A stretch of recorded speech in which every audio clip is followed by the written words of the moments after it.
A visit to the steam workshop in West Yorkshire on a cold but sunny day, 6th of February 2020, looking at a large Showman'S engine and other wondrous things. Simon at the steam workshop showed me a photograph of this engine the other week, and I mentioned that when it came into stock I'd like to see it.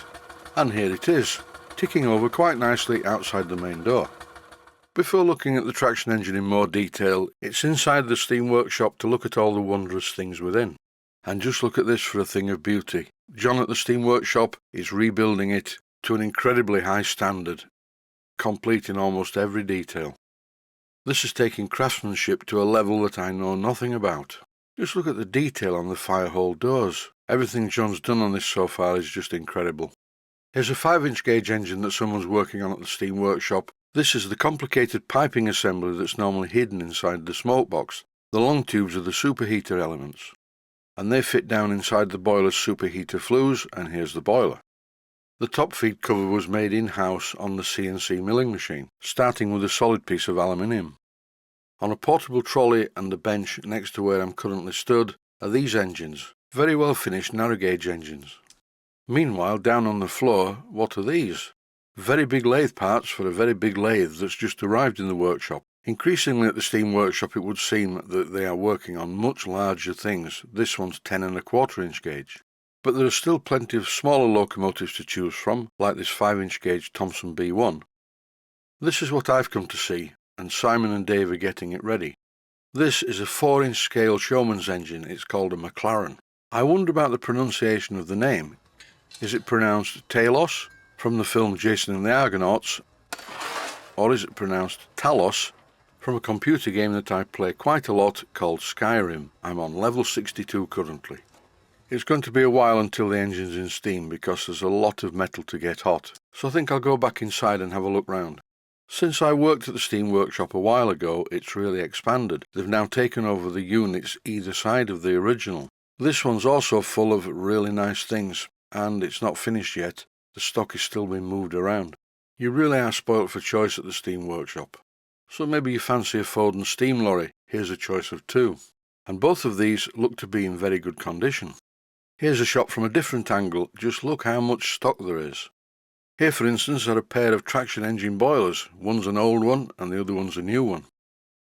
This is a nice thing. I asked Simon to get it down from the racking so I could sit on it and see if it was comfortable. It's very well made and very well finished. It has a copper boiler. Quite like this model until I sat on it and realised that you drive this without seeing the controls. And of course with a steam lorry you can't see the steam engine, it's underneath. It was surprisingly comfortable to sit on with its fancy chair in the middle of the back part. Some of these early steam lorries are quite bizarre. You fire this one by lifting the firehole door out of the floor. It's time to go back outside and see what's happening with the traction engine. Well, there's some smoke and a little bit of steam, and John's dog, Albert, seems pleased to see me. This traction engine hasn't been in steam for quite a long time. Many years, in fact, so there's a lot to do. Many things to check to make sure they all work. For instance, is the water feeding? Does the injector work? Does the mechanical water pump also work? As soon as the regulator is carefully opened, the engine bursts into life, and it's very smooth indeed. And just like the full size, it's rocking back and forth. Why do traction engines do this? Well, it's because of the reciprocating motion going back and forth causes sympathetic movement in the entire engine rocking on its axles. It's just one of the benefits or disadvantages of reciprocating mass.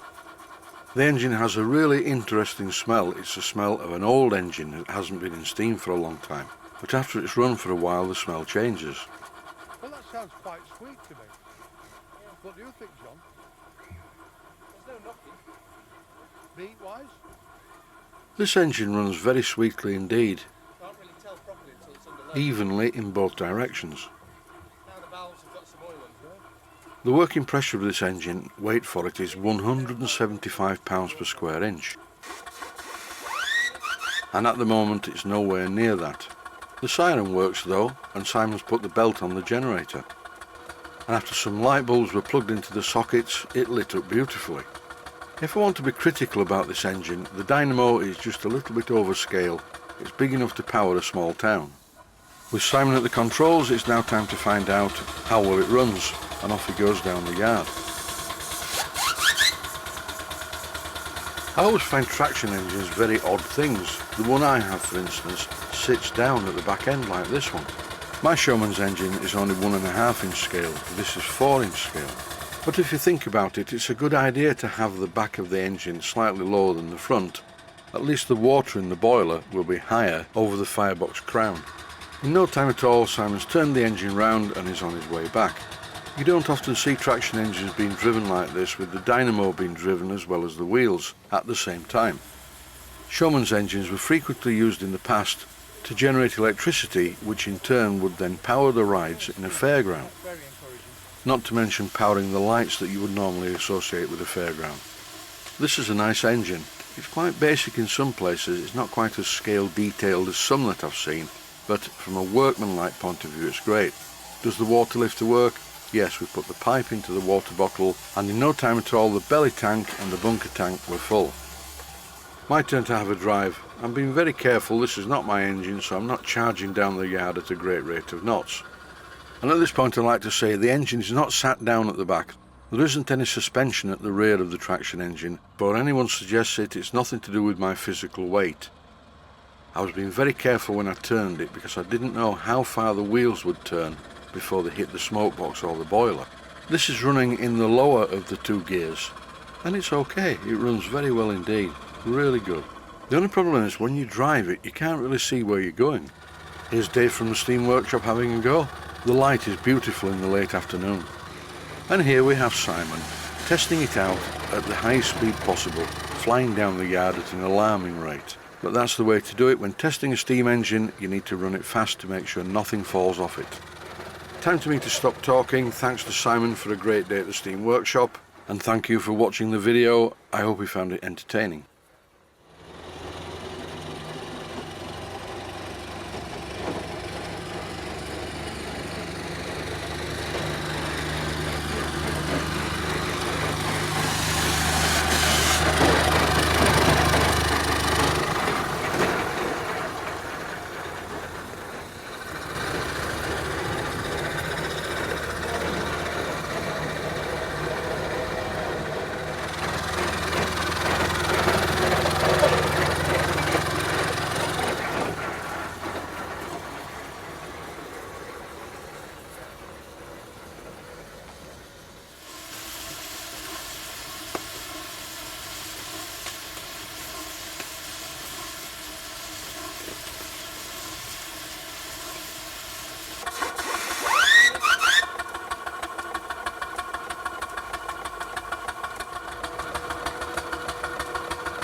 Please take the time to visit my main Steam Models website.